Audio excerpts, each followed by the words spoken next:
mapas, modelos y esquemas mentales. Ese es el conocimiento útil que desarrolla competencias. Por tanto, a mi modo de ver, ya tenemos un elemento para discriminar. ¿Qué tipo de información y de conocimiento no nos lleva a las competencias? ¿Y qué tipo de información y conocimiento nos lleva a las competencias? Y son los modelos, los esquemas y los mapas mentales. Hombre, evidentemente mucho más las teorías y mucho más los paradigmas. Pero conformémonos con eso. Y ahora, démosles instrumentos para que sean capaces de buscar, de discriminar, de evaluar. ¿Cómo? ¿Cómo discrimina una información si vale o no? Por los modelos, esquemas y mapas mentales que están construyendo. Que son los que dicen, no, pues esto no, esto tampoco, aquí no hay, aquí tal. Eso es. Y eso significa que nosotros tenemos que desarrollar la capacidad de que utilicen esos modelos, mapas o esquemas mentales de manera rigurosa, de manera crítica y de manera creativa. Segunda competencia. Funcionar en grupos sociales cada vez más complejos y heterogéneos. En el siglo XXI no hay sociedades monoculturales, porque vivimos en un mundo global. Todas las sociedades son multiculturales. Por tanto, compartimos o vivimos con culturas diferentes, lenguas diferentes, normas diferentes, religiones diferentes, formas distintas de entender la vida. Y tenemos que enseñar a los futuros ciudadanos a vivir y a convivir en grupos complejos, cada vez más heterogéneos.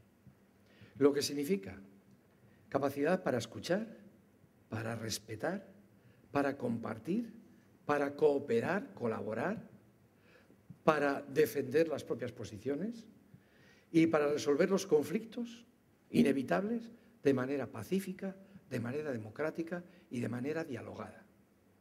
No hay más. Y esto, según la OCDE, fijaros, es tan importante, es una competencia tan importante como la anterior para el ciudadano del siglo XXI. Porque tiene que aprender a convivir ahí y a resolver los conflictos así, a entenderse, a abrirse, a respetar al otro, a respetar la diferencia, a respetar la discrepancia. Pero eso requiere, claro, nadie va a aceptar estas reglas de juego si no hay un mínimo de justicia social. Así yo voy a respetar y a colaborar con los demás cuando yo no tengo nada y el otro tiene todo, cuando estoy en una sociedad absolutamente injusta y desigual. Claro, para poder desarrollar esta competencia y este contrato social de entendernos entre todos, es imprescindible conciencia social, conciencia de justicia, conciencia de solidaridad. Y esto es tan importante hoy como lo anterior. Y en la escuela difícilmente trabajamos esto. Empieza ahora con la educación para la ciudadanía y fijaros el bochinche que se ha montado en la sociedad. Cuando es fundamental trabajar ese aspecto, porque estamos viviendo cada vez más en sociedades complejas, heterogéneas, de grupos discrepantes. Y tenemos que entendernos en la discrepancia. No tenemos que entendernos con los que piensan como yo.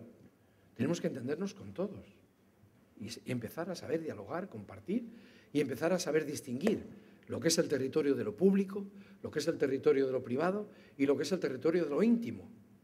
Y estas tres esferas son básicas y las tenemos que enseñar en la escuela. ¿Cuál es el territorio de lo público? ¿Cuáles son las normas públicas que debemos respetar?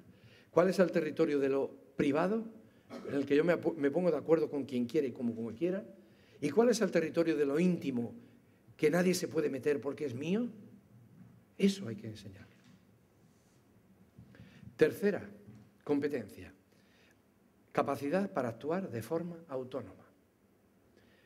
Es decir, en ese mundo saturados de información y rodeados de incertidumbre, todos tenemos que estar aprendiendo a aprender a lo largo de toda la vida.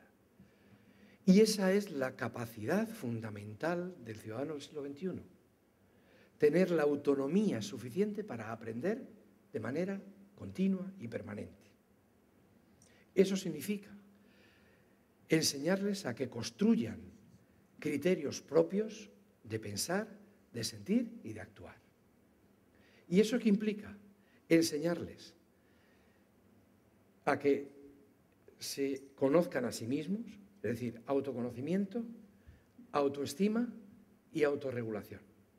Que se conozcan a sí mismos, que sepan dónde están sus fortalezas y sus debilidades, en qué aspectos de lengua, de literatura, de matemáticas, de física, de lógica, etcétera, se encuentran bastante potentes, suficientes, y dónde tienen lagunas enormes en su mundo afectivo, en su mundo social, en su mundo personal.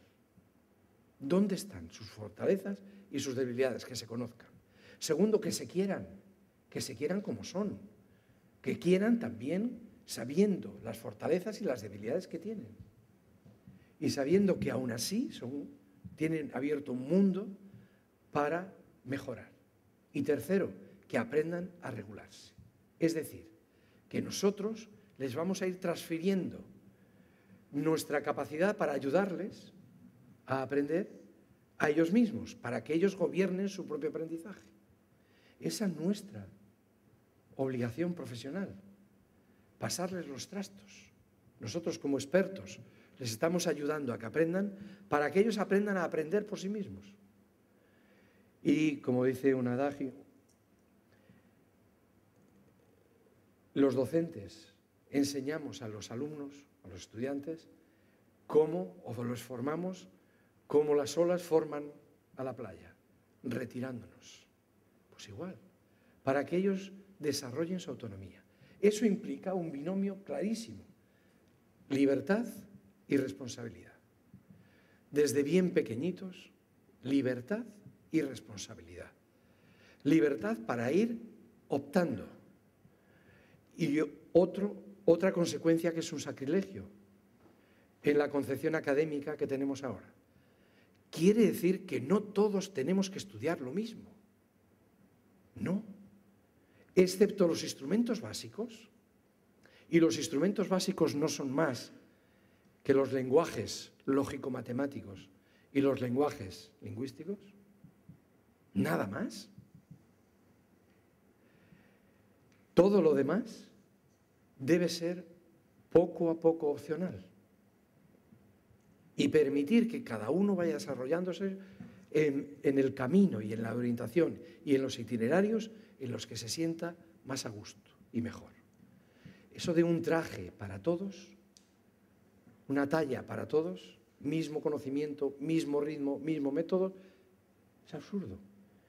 Tuvo su lugar y su razón en una época. Ya no. Porque ahora hay que conseguir que cada uno se identifique, consigue un estatus de autoestima suficiente para que se le abran los horizontes múltiples de la realidad tan diversa. Y cuando alguien no hace más que fracasar, en el currículum común para todos, una talla para todos, no se le abre ningún horizonte, sino que cada vez se va hundiendo más en lo que hemos denominado el fracaso escolar. ¿Cómo romper el fracaso escolar? Permitiendo que cada uno vaya optando por su currículum. Pero bueno, es que no vas a saber nada de historia, no importa. Ya la sabrá en su momento. ¿Dónde podemos incidir para que ese niño ahora logre la autoestima suficiente como para querer aprender algo? Si es que el problema que tenemos es el que no quiere aprender nada. ¿Para qué va a tener que aprender matemáticas, historia, geografía, etcétera, si no quiere aprender nada? Hay que romper ese círculo vicioso. Si no, claro que es carne de cañón del fracaso. Para el que va bien, adelante. Para el que no, no necesariamente tiene que llevar el mismo currículum, no pasa nada.